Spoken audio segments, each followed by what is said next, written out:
الہی تیری خاطر ہو میرا جینا میرا مرنا.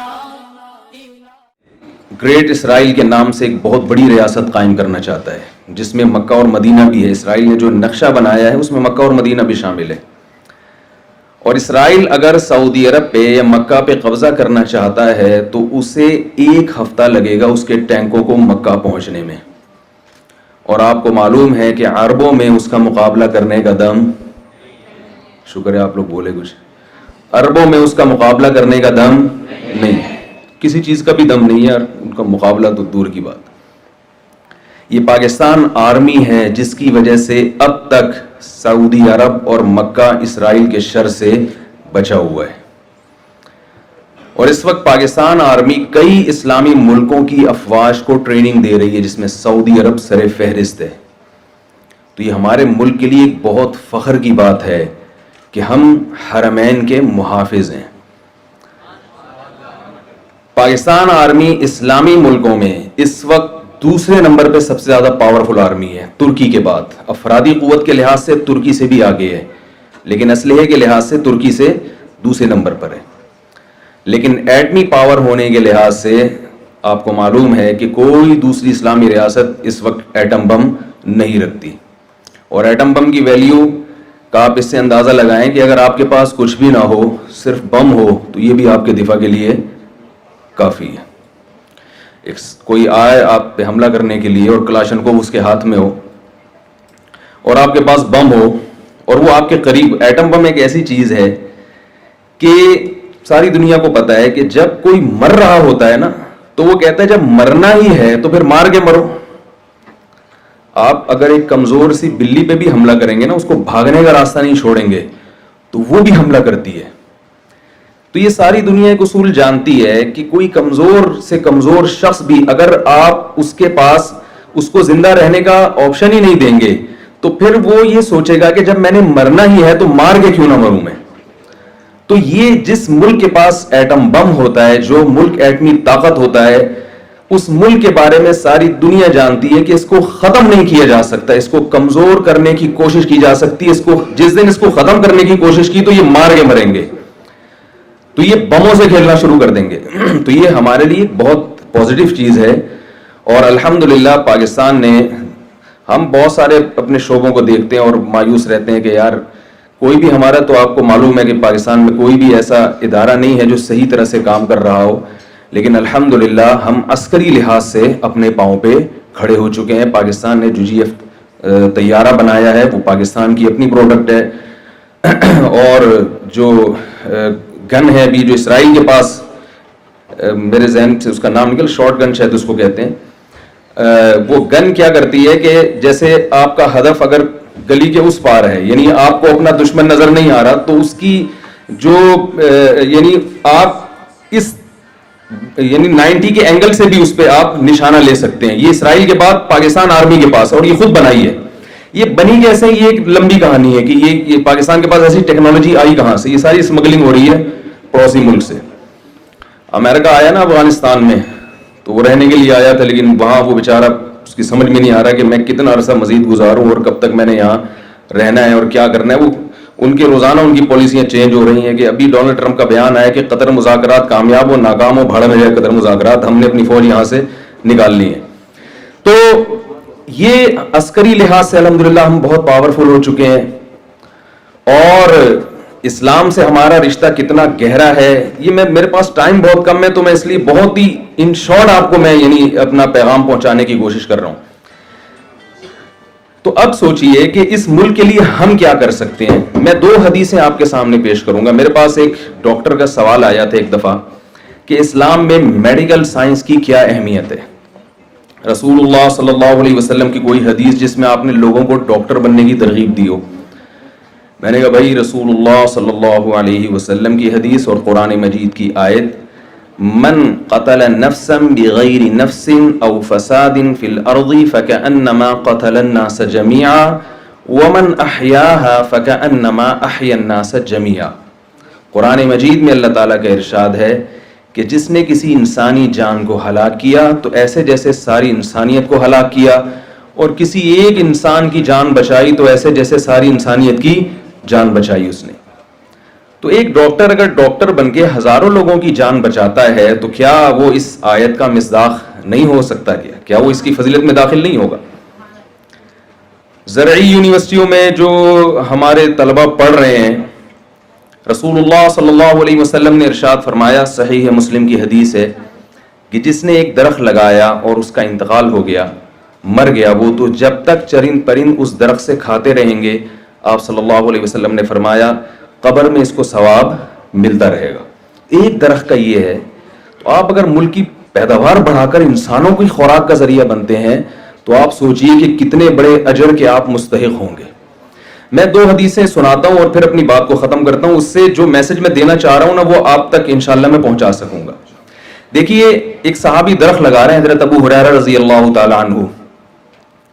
آپ صلی اللہ علیہ وسلم نے فرمایا کہ تم جو درخت لگا رہے ہو نا تو ممکن ہے تمہاری عمر کم ہو اور اس درخت کی عمر زیادہ ہو. یعنی آپ اپریشیٹ نہیں کر رہے کہ تم اتنی دور کی سوچ رہے ہو، اتنی دور کی، پتہ نہیں تمہاری زندگی اس کے ساتھ وفا کرے یا نہ کرے. اس سے پتہ چل رہا ہے کہ آپ صلی اللہ علیہ وسلم درخت لگانے والے کی حوصلہ شکنی کر رہے ہیں. بھی حوصلہ شکنی کا مطلب تو پتہ ہے نا، ابھی تھوڑا سا اردو کا بھی ہوا ہے نا، تھوڑی سی انشاءاللہ ہو گئی ہوگی ترقی. یہاں آپ صلی اللہ علیہ وسلم درخت لگانے والے کو یعنی ایک اپریشیٹ نہیں کر رہے اس کو. دوسری حدیث میں آپ فرما رہے ہیں کہ جس نے درخت لگایا اور وہ مر گیا تو جب تک چرند پرند بھی اس سے کھائیں گے اس کو قبر میں ثواب ملتا رہے گا. تو یہ 2 حدیثیں آپس میں ٹکرا رہی ہیں. علماء نے اس کا جواب دیا ہے کہ ایک درخت وہ ہے جو آپ اپنے لیے لگاتے ہو اور ایک وہ ہے جو آپ قوم کے لیے لگاتے ہیں، انسانیت کی خدمت کے لیے لگاتے ہیں.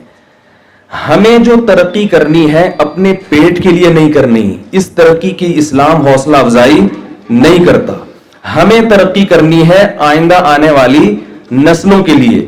اگر آپ اس نیت سے ترقی کریں گے تو یہ ترقی قبر میں بھی آپ کو فائدہ پہنچاتی رہے گی. آپ کا جو ویژن ہے، آپ کا جو ہدف ہے وہ ٹائم باؤنڈ نہیں ہونا چاہیے، وہ اس دنیا کے لیے نہیں ہونا چاہیے، وہ لامتناہی ہونا چاہیے. اب آپ کیسے وہ ترقی کر سکتے ہیں؟ یوسف علیہ السلام کی مثال ہمارے سامنے. یوسف علیہ السلام نے ایک خواب سنایا تھا بادشاہ کو، خواب کی تعبیر بتائی تھی. بادشاہ سو رہا تھا، اسے خواب آیا کہ میں نے دیکھا کہ 7 موٹی موٹی گائیں 7 پتلی گایوں کو کھا رہی ہیں. تو بادشاہ سلامت جب صبح اٹھے، مصر کی بات ہے، یہ 4-5 ہزار سال پرانی تاریخ. تو بادشاہ سلامت جب صبح اٹھے ہیں تو انہوں نے اپنے درباریوں کو بلایا. قرآن کی یہ آیتیں ہیں جو میں آپ کے سامنے بیان کر رہا ہوں.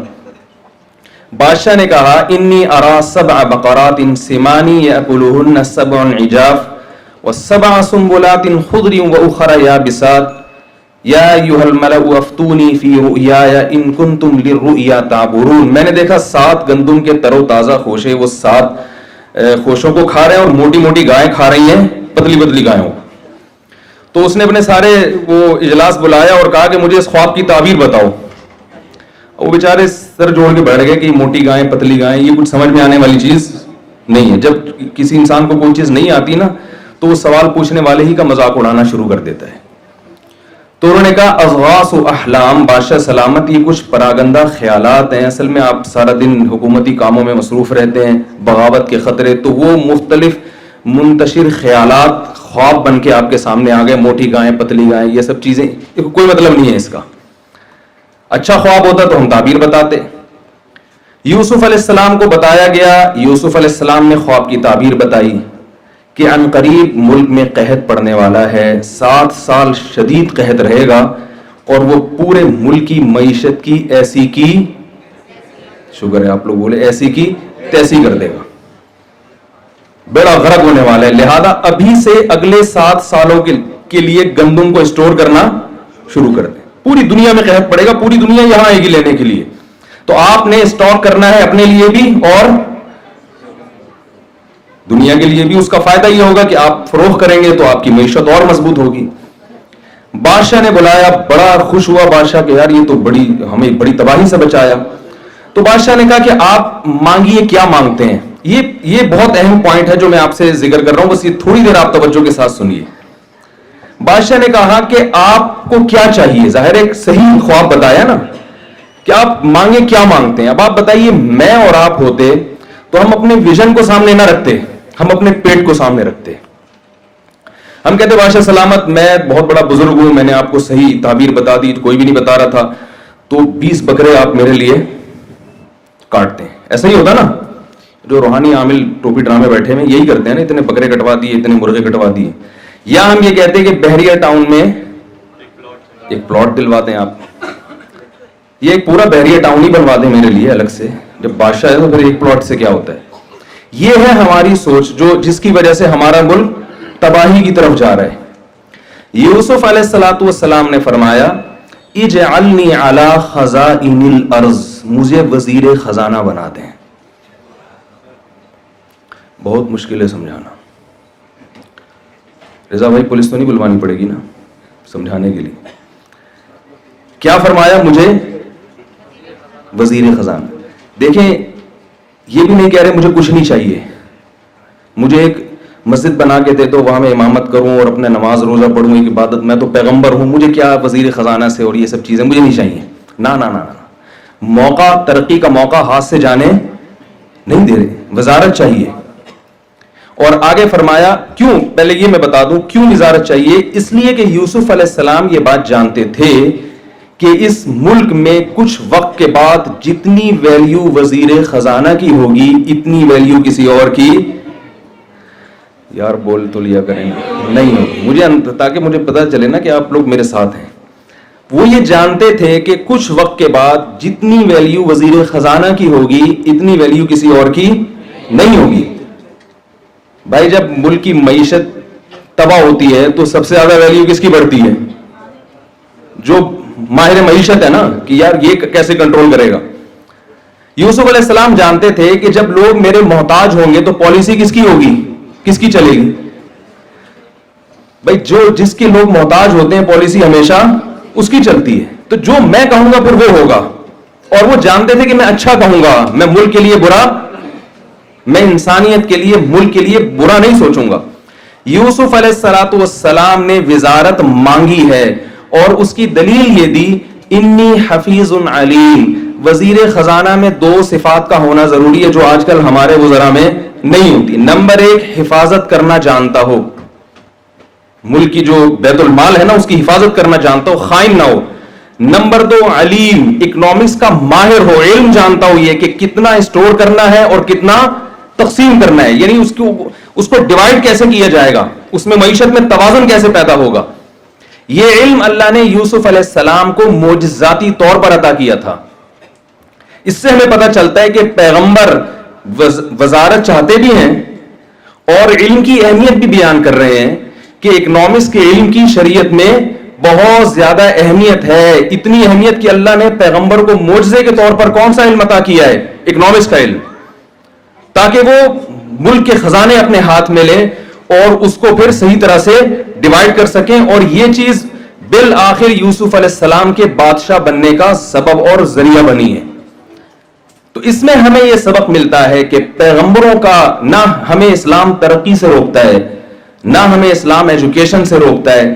اسلام ہمیں کہتا ہے کہ آپ ترقی بھی کریں، تعلیم بھی حاصل کریں، مگر آپ کی نیت کیا ہونی چاہیے؟ اپنا پیٹ اور اپنی جائیدادیں بنانا، اپنی ذات نہیں ہونی چاہیے، بلکہ آپ کا مقصد ملک اور قوم کی خدمت ہونی چاہیے.